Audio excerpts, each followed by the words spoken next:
thank you for coming today. I'm Nick. I'm from the Trezor expert team at Trezor here in Prague. We are one of the leading manufacturers of hardware wallets. And what I do at Trezor is that I mostly talk with our user base. Today I want to talk with you a little bit about personal experiences I've had with users, personal things from my life that I think really get into very well the challenges that Web3 users experience when they are interacting with Web3 apps, and hopefully inform you about key takeaways that you can bring into your own products. Who I am. So I have been assisting at this point hundreds of Trezor users with the Trezor Expert Service. I do video calls explaining to people how to use Trezor, understanding what their pain points are with using Web3, with using our products, and helping them improve on their usage. That gives me familiarity with a lot of different approaches to crypto self-custody. It allows me to see where are our users succeeding, where are they failing, and it's allowed me to really see patterns, things that people misunderstand, overestimate, underestimate, and better be able to inform the improvement of both our products and the industry as a whole. Yeah, so we've got a bunch of stuff up here about what users struggle with. I think really it's just the top thing, TMI, too much intensity in terms of figuring out, you know, what exactly do I do once I have a crypto wallet, but maybe we can break a few more things down. In essence, you have these highly technical for many people. For us, maybe here in the room, crypto's not all that technical. It is based on a lot of older technologies. It is based on things like TCP/IP, RCPs at a basic level. But to the average layperson out there, to say your 80-year-old grandfather in the eastern side of the country, it is challenging. It is highly technical. The interfaces are minimal, and breaking it down, understanding it, that is challenging. What I am trying to help people with are things like long-term recovery planning, so thinking in terms of the Trezor multi-share backup system, also sometimes multi-signature systems like Gnosis out in the hall.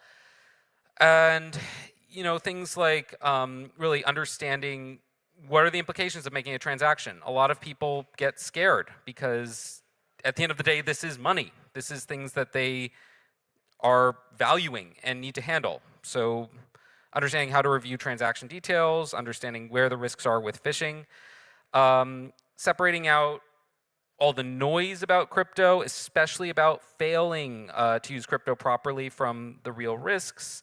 People inherit a lot of fear from the various horror stories on YouTube, Reddit, and really, again, getting people to the point where they can build resilient setups. That usually takes multiple meetings to get people to that level of confidence. And yeah, making informed decisions, ultimately knowing where you are. I'm a skier, and I think it actually does have, I'm actually mostly a backcountry skier. I'm not a downhill skier, I'm a backcountry skier. I think it has some applicability to Web3, just bear with me. So with Web3, you have to make a lot of complex decisions, and you have to make decisions before you understand everything. I don't exactly recommend going here unless you know what you're doing in terms of hiking. It's not really snowy anymore. But this is in the Czech Republic. This is a place called the Giant Mountains. Believe it or not, I have skied down that hill. It's pretty hard to ski down. You have to kind of go usually off the path because it's really, really steep, okay?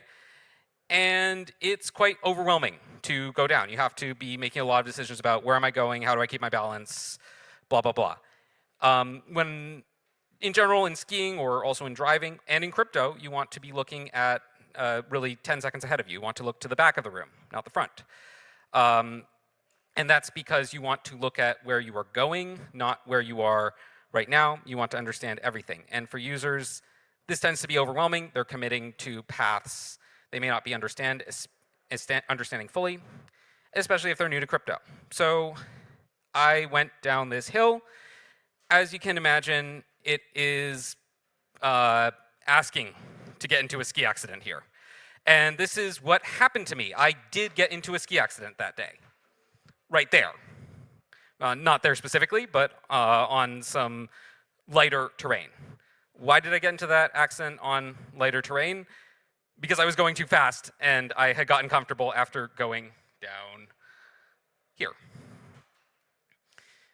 And this was something that I knew how to handle, and I mishandled it, and I ended up in bed for a week with a concussion. And I do think that self-custody very much works similarly.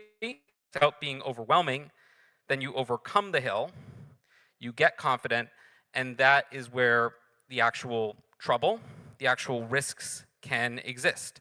Things like getting more and more comfortable with smart contract transactions and then ending up with a blind signing error.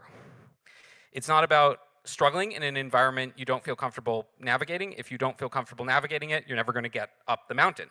It's about being on the mountain and coming down rather hard. And you know, for me, as a Trezor expert, I have an hour with our users. So I can teach someone the basics. I can get someone set up with their crypto wallet in an hour.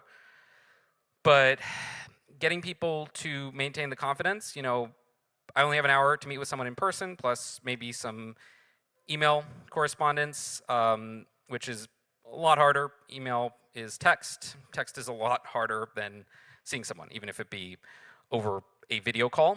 So helping people to really maintain mental models, I just have to say, you know, check every character of your address. Don't give up your recovery seed to people who ask for it randomly or to random websites. Most people will be fine, they'll manage that, but I can't be with everyone all the time. I can't control for that every day, and that is a challenge. So ultimately, what we try to do is we try to distill security down into simple, durable advice that users will rely on for potentially years before we see them again, or maybe forever. And we just hope that when the time comes for them to go down the hill, they know how to handle it.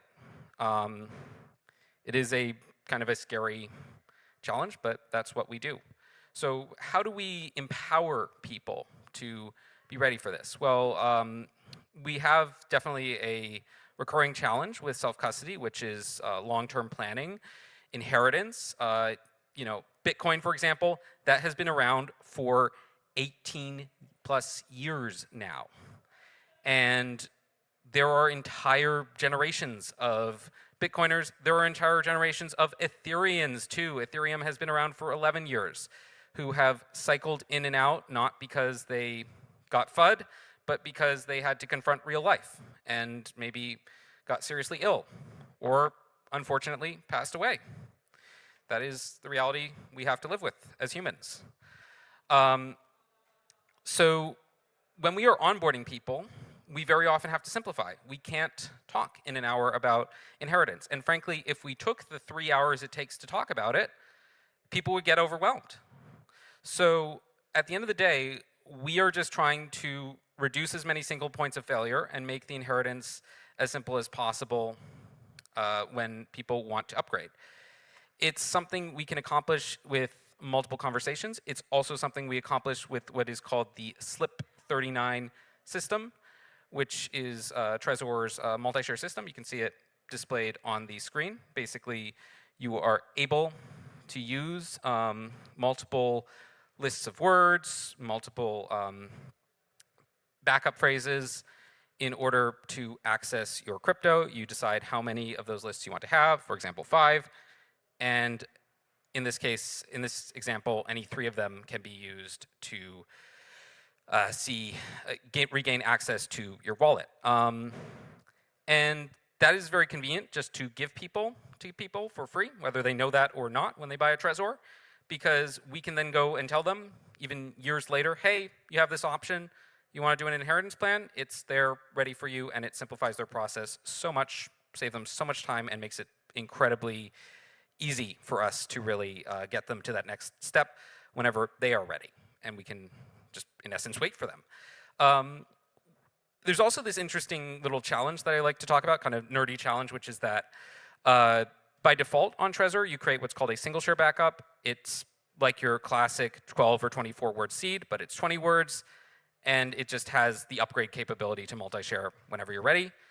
And in the third and fourth word of that seed, it's always the same. It's the word academic. And that is a nice little Easter egg that I can use to kind of get people into the multi-share backup conversation, get them into the inheritance conversation if they notice it. If they don't, well, then, you know, maybe they will eventually. And it's just basically, it's not like any kind of security. The words, the third and fourth word are never for security in our system. What they are is just to tell the Trezor, hey, this is a single share backup, hey, this is a multi-share backup, so that way we always know a single share backup has the third and fourth word academic, and that's for the Trezor. Yeah. In general, we also, like when we're creating a single share backup with people, we encourage people make multiple copies. We have to always assume when we're talking with people, failures can happen. And, you know, in essence, it's important that backups remain preserved and legible. We have products for that. Selling them out in the hall, Trezor Keep Metal, if you're interested. You don't have to be. And it's, you know, we also work with people on testing their backup. This is a step that unfortunately a lot of people miss. Maybe for better or for worse, some of you have missed it in this room. If you have, I strongly recommend you double check your backup is correct. We have a system on Trezor. I think our competitors in general have systems like this as well. If you're using a hot wallet, you can just, you know, eyeball the words or try recovering them into another hot wallet. I just want you to keep your crypto safe regardless of whether you're using our product or not. And it's a great way just to really ensure that people understand the recovery system. Not everyone understands the recovery system when they come out of setting up a crypto wallet. They're just, well, most of us, you know, maybe they set it up to get rich, who knows? And this really helps people just start to have that aha moment of understanding, okay, this is long term and it's not as maybe crazy as I heard it is on the internet. It's actually kind of stable, maybe. Our goal is ultimately to create systems that remain understandable and recoverable under stress. And, you know, we accomplish this gradually. We accomplish this through kind of filtering down the information people need to know. A lot of people tell me, like, when I talk with you, it's just putting together a lot of different bits and pieces that were in my head. And I can tell you why this is. It's because people are assembling ideas from all kinds of different sources they read onto the internet into a mental model that was never actually meant to be, never designed to work together. So there is a lot of information about crypto out there. People, if they're just getting into crypto, they might not have the full backstory. They might not understand all these little design decisions that have been made, why we do what we do. It's very difficult to tell the entire story because, again, it takes 3 to 4 hours. We don't have that time, and people don't have the focus to listen in that amount of time. And I have seen all kinds of bad ideas. Let me give you an example. I'm going to create my own seed words. By the way, neither of these seed words work. And I have run into some people who have done that.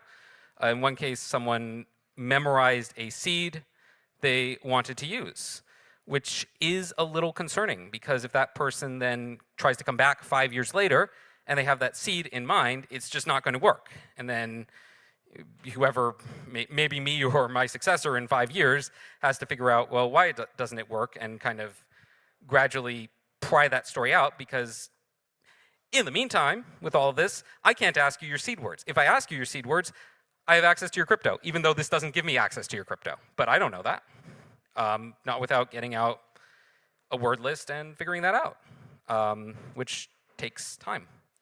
So it is not fun having a conversation like this. You kind of want to jump out of the computer and say, please, you are doing it wrong. Please just trust me on this. But you know, it is important that we have these conversations, that we help people to understand the right path. Another example, much more Ethereum related, is token approvals. I work with a lot of users who are actively afraid of token approvals. And it's because they've heard, again, all kinds of things on Reddit, on YouTube, that approvals can be dangerous. They can kind of violate the principles of a hardware wallet or cold storage, and they don't understand why is that the case. And again, it's because, unfortunately, token approvals, great idea, have gotten a very bad reputation thanks to all the phishing incidents that have happened with them. And also, token approvals have just all kinds of interactions. It's not just the approval step, it's the Connect Wallet step with Wallet Connect or MetaMask or Rabby Wallet. It's a message, then it's doing another transaction, and you already feel like you're being double charged. What's going on? If you are experiencing this for the first time, it just gets overwhelming. And if you have nothing to do with it, you've also heard that there's some sort of way to steal crypto.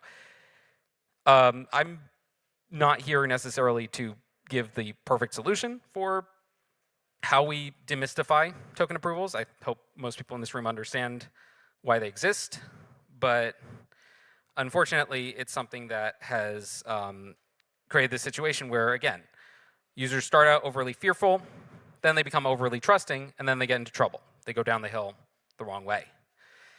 And ultimately, I think, you know, you want to learn to separate best practices from all the noise. It's not just about giving rules, it's about helping users form the right mental model, understand what their self-custody is, and decide, make the right decisions for themselves. I, in general, want to believe that people have the freedom to reason through things. I want users to understand why practices exist. I think they're more confident when they understand them.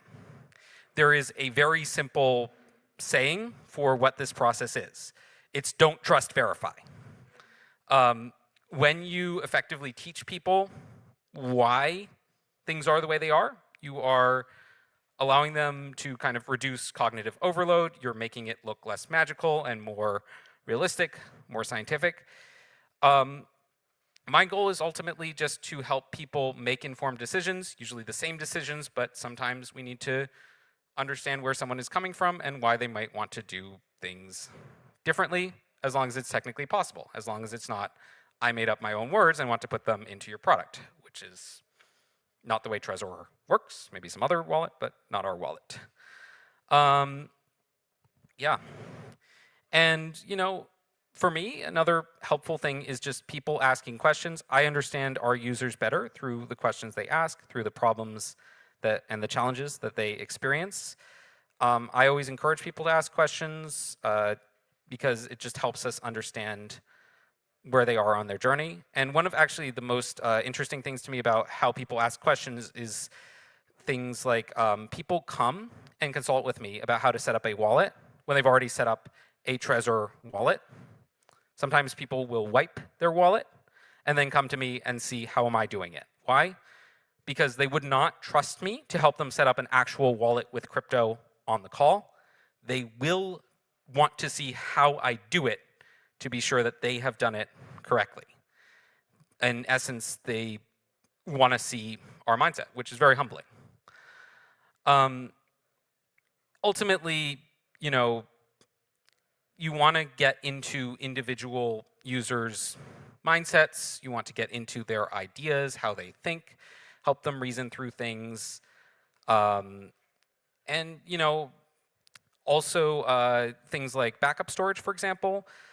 What I will say about backup storage is, in general, if I tell 10 people a month the same place to keep their backup, it runs into a risk that someone could burglarize every single one of my clients in a few years and find their backup in the same place. And, you know, that is a scary challenge for me.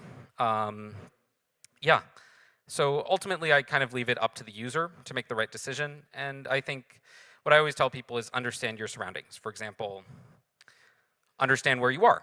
You are in the municipal house in Prague, but maybe this is a really nice view that I got a few months ago of the municipal house. Like, have you seen it at sunrise? How well do you know Prague? How well do you know where you are at a crypto conference to really have, good OPSEC, good personal security? At the end of the day, what we are doing things in real places. We are shaping our self-custody decisions by how we live in our houses, if we're digital nomads, if we're traveling, if we're in crypto conferences, and so on. We want to be as familiar with our environments as possible, but at the same time, we don't want to get complacent. So ultimately, to summarize, we don't want to compromise on our security. We want to be as sure about operational recoverability, clarity over time. And, many of the risks people encounter, they are from misunderstanding consequences, permissions, changing environments. We want to understand how users are filtering their information, how to respond to it, where the main challenges arise, things like warnings about token approvals are risky, token approvals are scary, FUD, these sorts of things. And misunderstandings about how to set up a self-custody wallet being another one that is one that I like to talk a lot about. And finally, ultimately, we want to understand the context of where you live, where you are going in life, and help you basically as much as we can, as much as you're willing to share, because everyone has a right to privacy too. You don't have to answer any of the questions I have, to help you basically design the spaces you are in.